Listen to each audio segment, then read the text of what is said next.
This is the Daily Bread Bible Study. We are looking at day 83 for 1 Samuel chapters 8 through 12.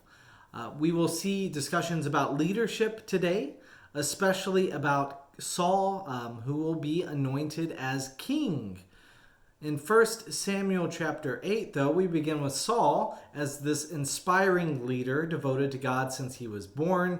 He took the vow of the Nazirite, and his leadership made time pass rather uneventfully as justice was served to Israel. We fast forward now as he becomes old and he needs to pass the torch. The people do not respect his sons to take over the mantle, and they are corrupt. As it says in 1 Samuel 8:3, his sons did not follow in his ways, but turned aside after gain, and they took bribes and perverted justice. So the elders of Israel want his family out and insist on having a king. In 1 Samuel 8:5, you are old and your sons do not follow in your ways. Appoint for us then a king to govern us like other nations. Oh, like other nations. Just because somebody else is doing it, is that the way we should follow? Well, just as a reminder, the time of the judges, such as Samuel, involved more regional influence. Many of the tribes had leaders who arose to judge Israel, and Samuel had been told by God to replace Eli when it was said in 1 Samuel 2, verse 35, I will raise up for myself a faithful priest who shall do according to what it is in my heart and in my mind. I will build him a sure house, and he shall go in and out before my anointed one forever. Now Samuel is in similar shoes to Eli. Both of their sons displeased God by making incorrect choices. God hoped that Israel would become something different than other nations, but now sees that they are set on being like other nations. Samuel feels personally attacked and rejected. God helps this chosen leader to see that the rejection has existed from the start of their relationship. In 1 Samuel 8:7, Israel has not rejected you, but they have rejected me from being king over them, says God.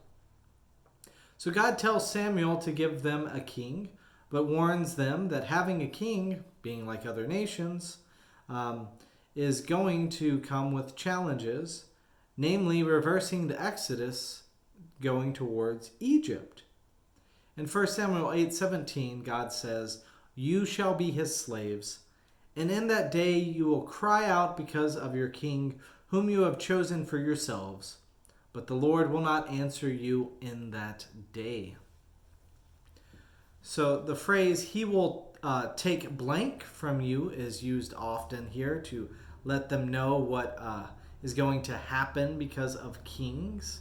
And kings take things for themselves, as we will well see throughout this whole book of 1 Samuel and 2 Samuel, and even into the Kings books. Samuel, after constant consulting God, consents to their request to find a king. In 1 Samuel 9, that journey, that scene is able to happen because we change to a new character, namely a Benjaminite man named Saul. Saul is reported to be tall and handsome. Saul is from a wealthy family. While trying to find his lost donkeys, Saul journeys without success, and he learns from his companion, quote, there is a man of God in this town. He is a man held in honor. Whatever he says always comes true. In 1 Samuel 9, verse 6. They go to visit the seer, the prophet, on his way to the shrine. In 1 Samuel 9:15, now the day before Saul came, the Lord had revealed to Samuel, tomorrow about this time I will send you a man from the land of Benjamin, and you shall anoint him to be ruler over my people Israel. In fact, God clarifies to Samuel that Saul is in fact the one to be anointed. Without mentioning it, Samuel tells Saul to forget about the lost donkeys, which have already been found. Samuel wants Saul to stay with him, since Israel's desire is fixed upon Saul. Saul then downplays himself, saying, "My family is the humblest of all." Saul then finds himself at a sort of dinner party with Samuel and 30 guests, and he spends the night in Samuel's location. And as they are passing through the town, Samuel has just one little thing to tell Saul. Surprise! In 1 Samuel 10:1, "The Lord has anointed you ruler over his people Israel. You shall reign over the people of the Lord, and you will save them from the hand of their enemies all around." Samuel mentions 3 upcoming signs that will help Saul to know that he is speaking correctly. Messengers will come saying the donkeys are found. 3 travelers will pass and bless him with 2 loaves of bread. And then a band of prophets will make music, which will induce a prophetic frenzy in Saul. In 1 Samuel 10:6, it says, "Then the Spirit of the Lord will possess you, and you will be in a prophetic frenzy along with them and be turned into a different person. Now when these signs meet you, do whatever you see fit to do, for God is with you." And as he turned to leave Samuel, God gave Saul another heart, and all the signs were filled that day. So upon meeting the musical prophets, Saul falls into a prophetic frenzy too. And people see the change and ask in verse 11, "Is Saul also among the prophets?" That phrase will be used in future places as well too. 7 days later, Samuel is at Mizpah and calls the people together. After proclaiming that they are abandoning God for an earthly king, he casts lots to determine whom God will choose. The tribe of Benjamin is selected, and the family of Matrites is picked, and Saul is selected. Saul is reported to have been hiding, maybe not wanting to accept the role as king. Nevertheless, Saul accepts. Yet the people decree, "Long live the king." Samuel records the rights and duties of a king, and the people disperse. As they are leaving, a few doubters begin immediately saying in 1 Samuel 10, "How can this man save us?" They despised him and brought him no present. Saul then gains command of an army to go fight the Ammonites. In 1 Samuel 11, verse 6, "And the Spirit of God came upon Saul in power when he heard these words, and his anger was greatly kindled.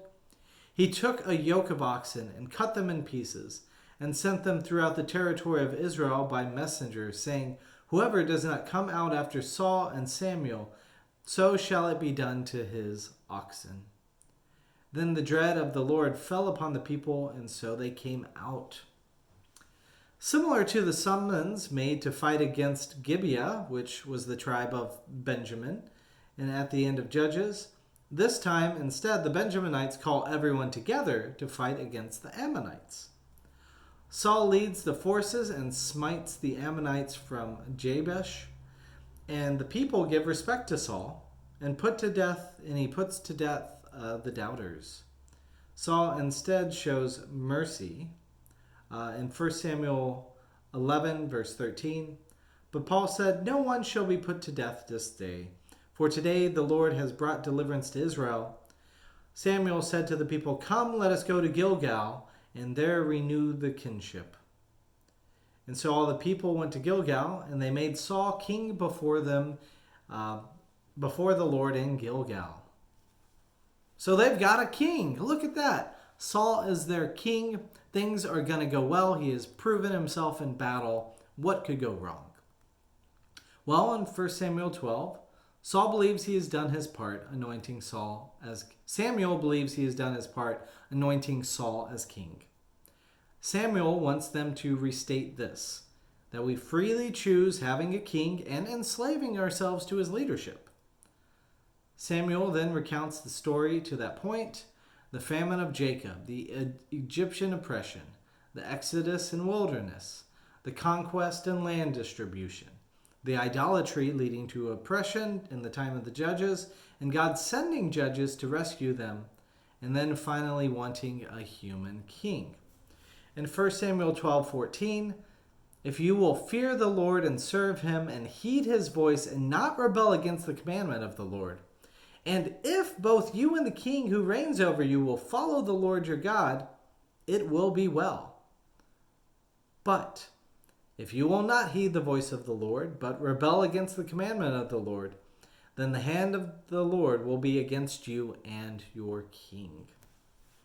So the stakes are pretty high. Samuel then performs a sign of thunder and rain to reveal God's displeasure at their demanding of a king, and thus completing the like other nations motif. The afraid people acknowledge their sin before this powerful display from God, and Samuel promises that God will still bless them. God is temporarily angry, but will bless those who fear the Lord and serve him faithfully with all your heart, as it says in 1 Samuel 12:24. We believe the rise of God's king seems to point to Saul and Saul's victory following God. Yet, as we will see, Saul is not God's king for long. Saul will have a problem of obeying the Lord that will lead to the rise of another as God's king. But we will discuss that more next time.